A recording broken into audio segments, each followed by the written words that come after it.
Wisconsin Foodie would like to thank the following underwriters.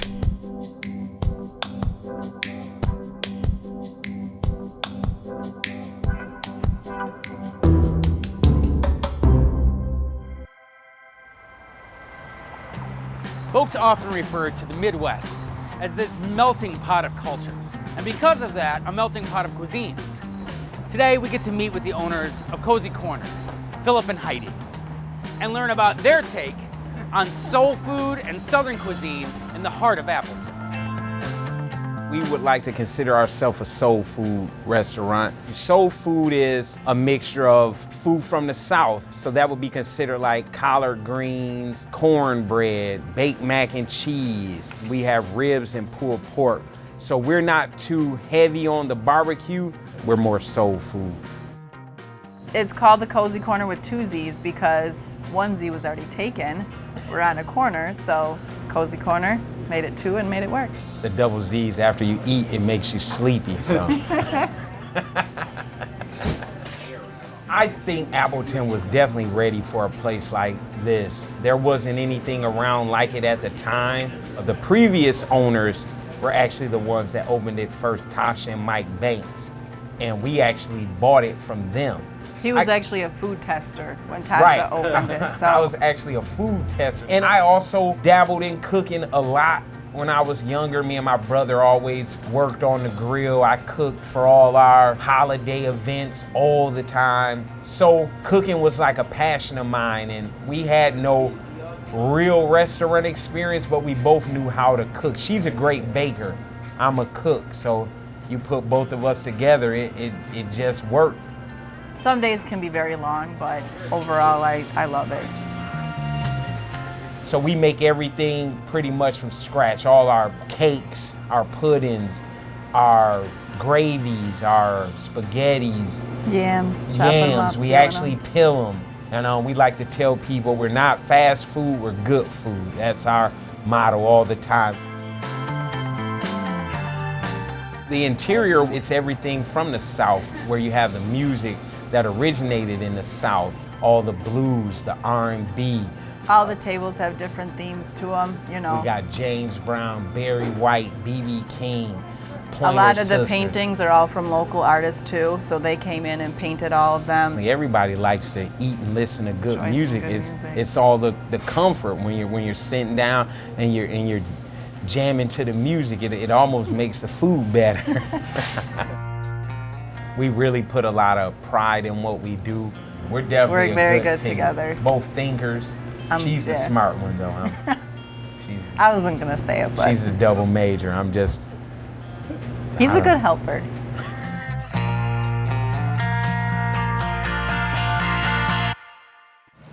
So we're in the kitchen here at the Cozzy Corner in Appleton, Wisconsin. What are we gonna do today, man? We are gonna season some chicken. Now, is this one of those closely guarded culinary secrets? We mix our own seasons. We call it Cozzy seasoning, where we take a few special seasons, we mix them up. You're not gonna drop any dimes on what these seasonings might be? We use seasoning salt. Okay, seasoning salt, I like it. So there's salt. Right. If you're at home taking notes, write that one down, salt. This chicken right here has already been seasoned, but we'll do it again. How long do you let this sit? We just actually let it sit probably a day. A day? Yes, that's about it. And you turn it. Sure. You want to get it nice. That red coloring is something that's special to our seasoning. Sure. So once it turns red, we know we got a good mix. That's that. Oh yeah. And we like to keep it kind of moist because it holds the flour better, makes it crunchier. Yep. You don't really want it dry. Who wants dry chicken? Right. My thing is, I like the taste to be throughout the meat, not just the breading. Our chicken, I like it to marinate so you taste it in the meat. The seasoning is good, but you want it in the meat. Toss it in some fresh flour, shake it off a little bit. Too much flour will mess up the grease, so you don't want that much flour. We got fresh grease. You want a basket? No. No. No basket. Right in there, bud. Right in there. Keep it separate from that chicken, and we drop it right in there. And we hit our timer And we let it go for 15 minutes. 15 minutes. On this menu, you have frog legs, you have catfish, you have chicken. You know, what part of the South are we talking about here? My family's from Yazoo, Mississippi, so we're more south. So Okay. that South is different from Florida South.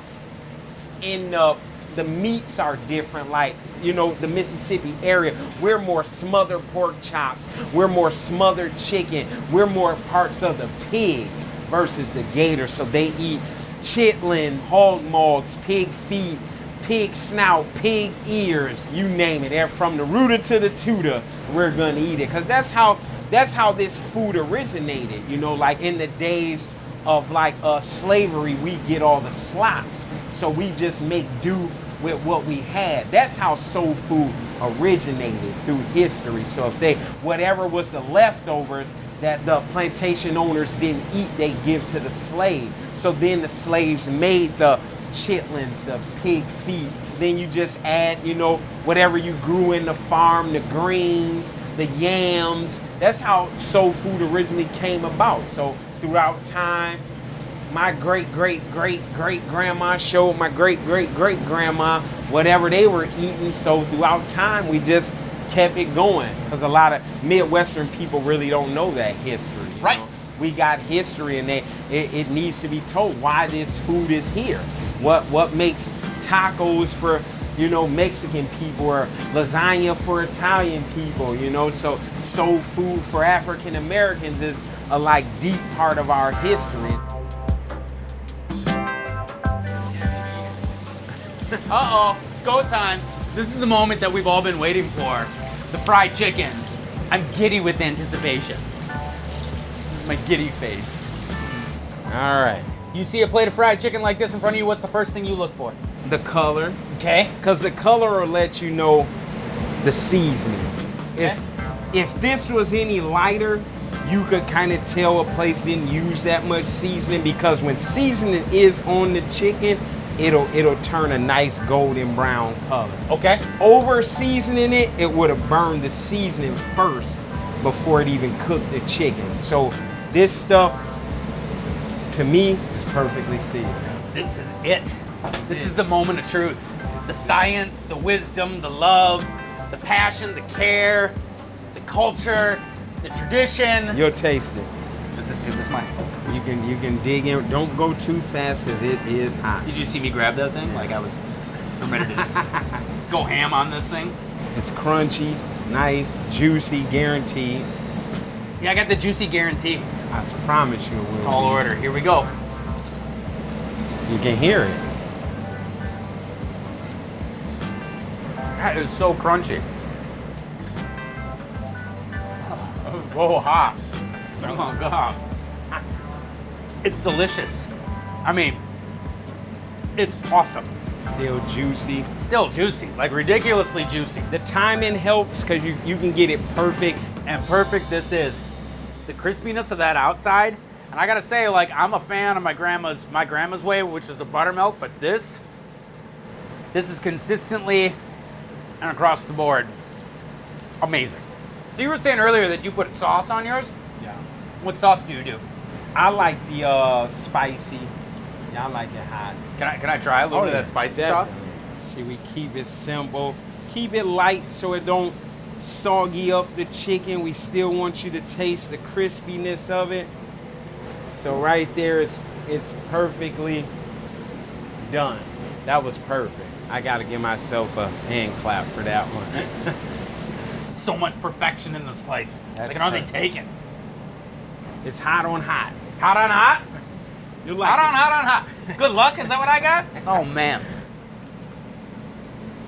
It's a good combination. that is dynamite. Straight dynamite. I mean, you get a little bit of the vinegar, a little bit of the acidity. It is a little warm. I mean, it's not like blow your face off hot, Right.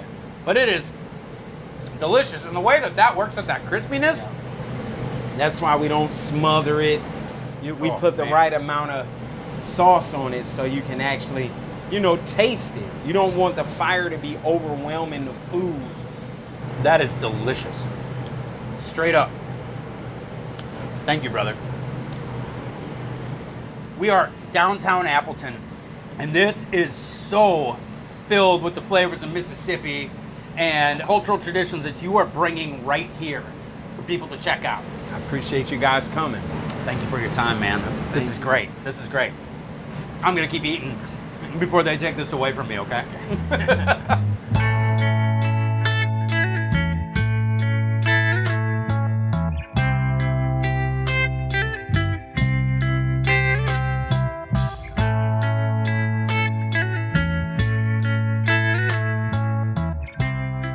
Hanging out at the Cozzy Corner told me that I needed to up my chicken game just a little bit. So I want to do some wings today, and I want to be able to do them in kind of the way that Phillip had indicated, which is to not use a buttermilk brine. Now, I've done so many cooking segments in the past where I use my grandmother's traditional recipe where she soaks the chicken in buttermilk. But today, I want to start by taking my chicken wings right here, and we're just gonna actually season them up. Now we'll want to let this chill out for a little while, so about an hour and a half is usually my recommended time for letting those flavors kind of permeate and get to know each other a little bit. But what we have in this bowl is 5 pounds of chicken wings. Now today we're gonna drop a little bit of a dual action on these bad girls, and this is the Penzeys 4S. This is special seasoned sea salt. The reason that I like this is it's got a lot of like red pepper notes, it's got some cayenne, some paprika, so you get saltiness, but you get a little bit of spice too. And then we're gonna hit it up with Old Bay, because quite frankly, I haven't found anything yet that doesn't taste good with a little bit of Old Bay. So I'm gonna apply this pretty liberally, and for 5 pounds of chicken wings, we put on about 2 tablespoons of the Penzeys spice. And I'm gonna go back with 1 more tablespoon of the Old Bay. Now, I like to put my seasonings in my hand if I'm not gonna measure them out. And quite frankly, I think that there's a lot of room for variation and error and trial and error and all this.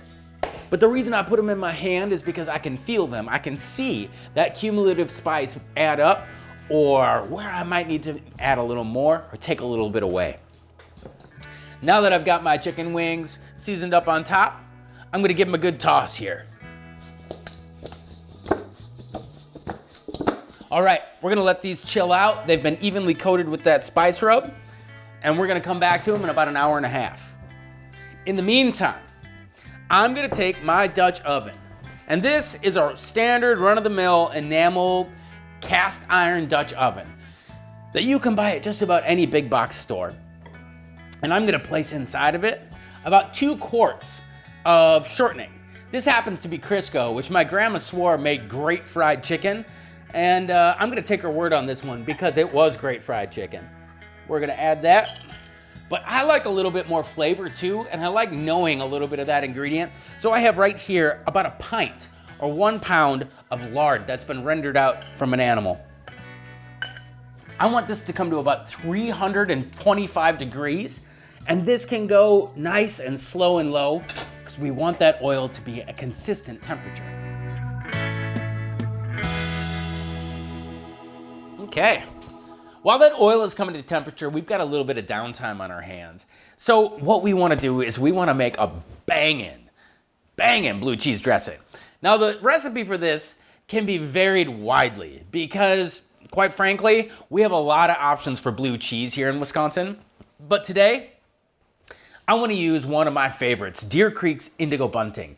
This thing has got some stank. It's blue cheese for blue cheese lovers. The thing that I want to do with this is I'm going to actually take the back end of this rind, which is kind of crumbly and falling apart.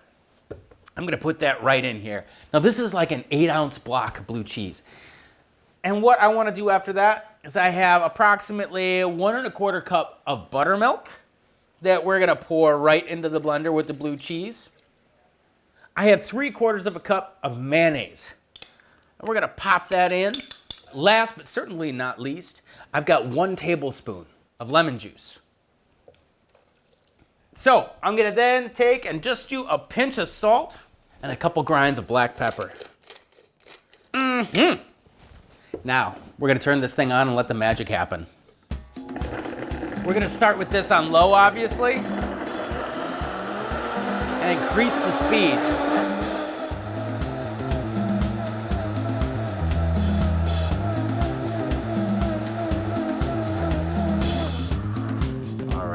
that should be pretty close. But what we want to do now is we have this whole chunk of blue cheese left. I want to take and pop it in right now. And I'm going to give this a little bit of a crumble. We've got our crumbles in. We're going to give it just a quick pulse.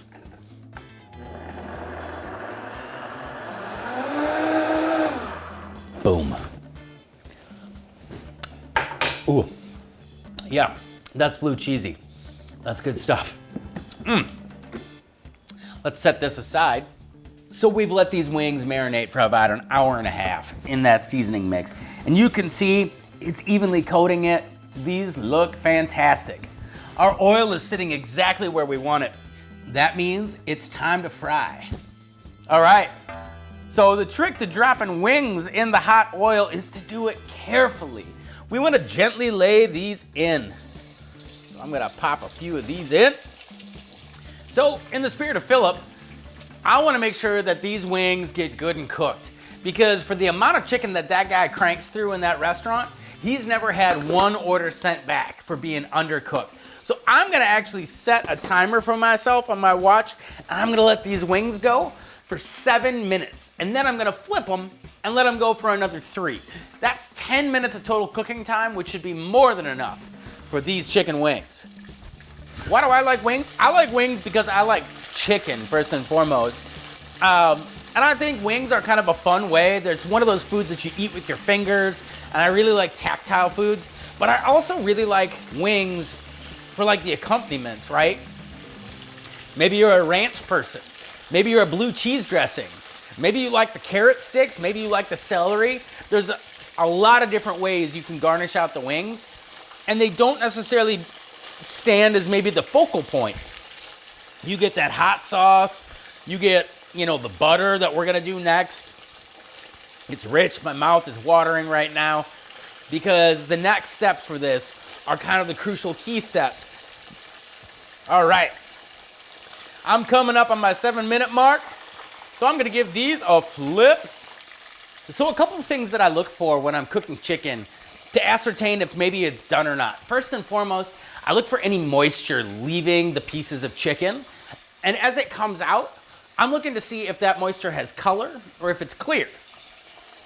If it's clear, that's telling me that the internal temperature of that bird is somewhere above 165 degrees, which is where we want to go to kill bacteria that may be harmful to us when we eat undercooked chicken.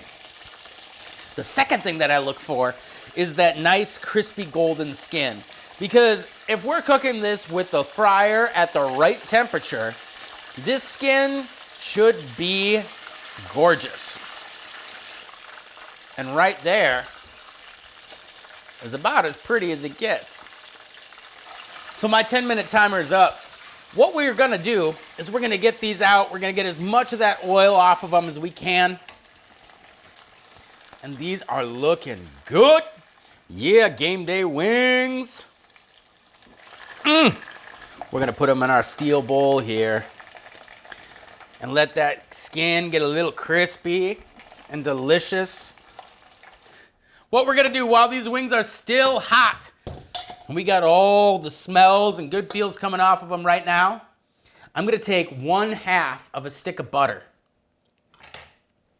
and I'm gonna toss that right in the bowl with my hot wings. We're gonna let this butter knock around a little bit. And that's gonna start to coat the outside of our wings. Now this ingredient. Frank's Red Hot is synonymous with being the hot sauce for making buffalo wings. I'm gonna toss this around. And in that ratio, I use probably about a 1/4 cup of hot sauce to coat that wing. That butter with the hot sauce and that hot oil, any of those remnants, help give a little stick to our wings. The butter also helps even out like a lot of the really, really bright notes on that sauce and creates a little bit of depth and backbone. I'm gonna take these wings out of the bowl. They've been nice and seasoned. They've been tossed around with a little bit of Wisconsin butter, a little bit of that Frank's Red Hot. I'm just gonna load these up on my platter. So as you can see, we're ready for game day. And this is an appetizer that even Phillip would be proud of. This is Cozzy Corner style chicken wings. Whoa. That's a crazy flavor explosion. So with this, these aren't too hot, which I kind of like to leave the hot sauce out on the table. Or if you have other hot sauces that you really want to accentuate this with, great. Bang it out. And make sure you have lots of napkins on hand because there's going to be a lot of sticky fingers. This is good eating.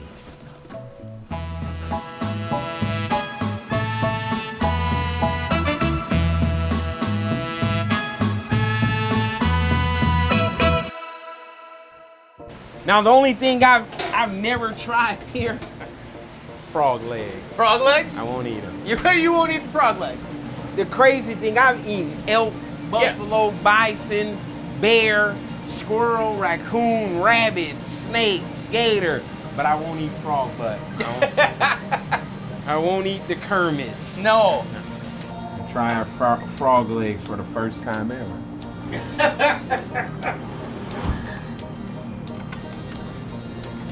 It ain't bad at all. Tastes like chicken. Tastes like chicken. Wisconsin Foodie would like to thank the following underwriters.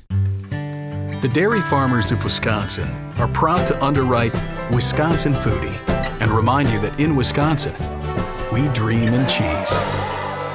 Just look for our badge. It's on everything we make.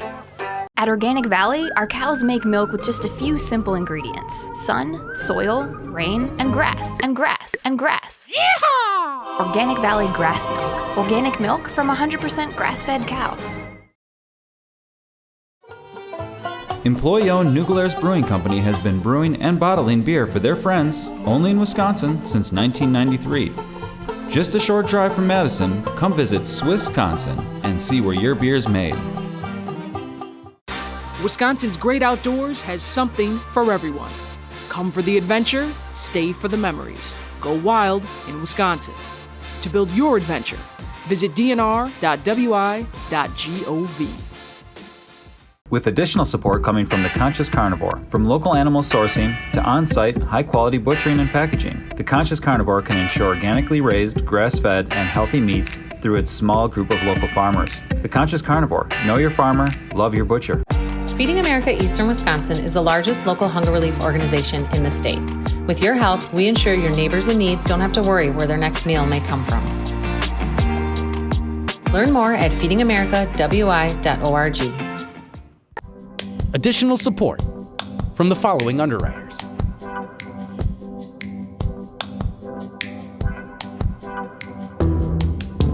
Also with the support of Friends of PBS Wisconsin.